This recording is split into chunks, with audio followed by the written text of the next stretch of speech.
So yun, good morning, good morning. So biyahe na tayo papuntang Silang Project mga boss. Kasama natin si Boss JR. So dala na rin natin yung ating materyales. So ito yung ikakabit natin doon para sa fence natin.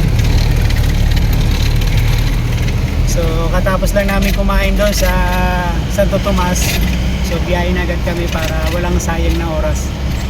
Okay, so dito na tayo duman sa Barangay Sungay, Tagaytay Road. Right? So malupit yung biyahe namin ito ni Boss JR. Bundok ng Mount Makiling to bundok ng Tagaytay. Tapos bababa tayo ng Silang. Let's go!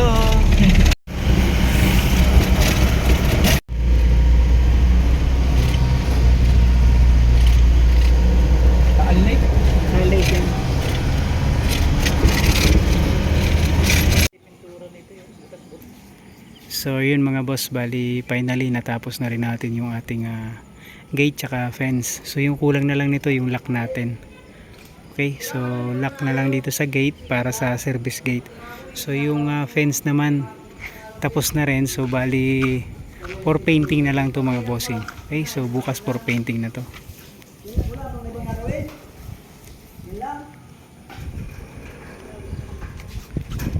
So sliding gate tayo mga bossing. So ito yung service gate.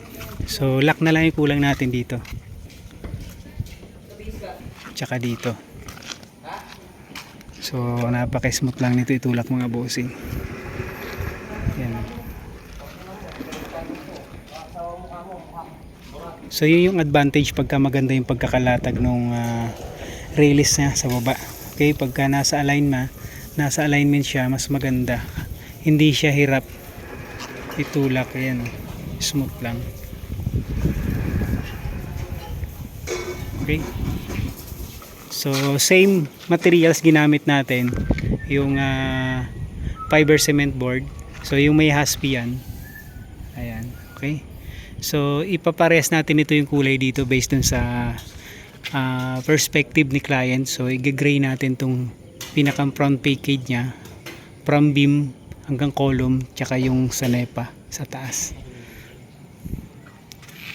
So yung konting kembot na lang mga bossing, tapos na rin tayo. So cleaning tsaka hauling ng mga ating ibang materials. So kahapon nakabit na rin yung sliding glass window. Okay, ayan. So wide window to mga bossing. Ayan. Okay, so nakabit na rin.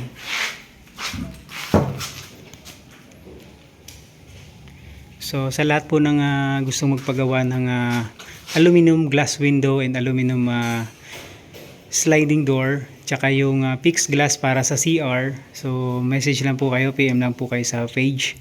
Same time yung cabinet mga bossing. So nagawa na rin tayo ng modular cabinet. So pati dito sa master nakabit na rin yung sliding glass. Ayan, okay, so with screen. Ayan, nakabit na rin mga bossing. Okay, so dalawa yan, isa dyan tsaka dito sa kusina. Sa kusina ganun din. So may screen din, lahat may screen mga bossing. Okay, so ayan, okay.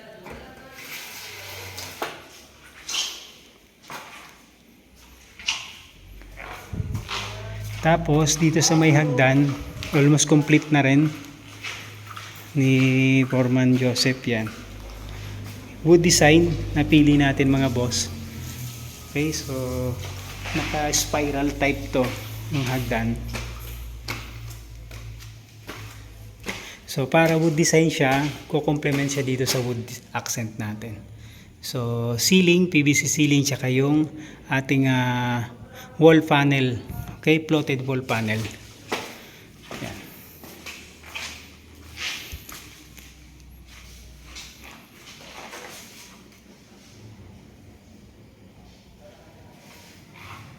So yun, konting-konti na lang mga bossing.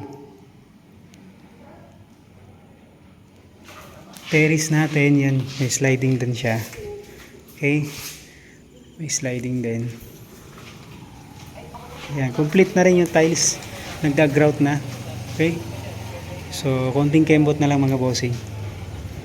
Tapos railings dito, stainless. Okay.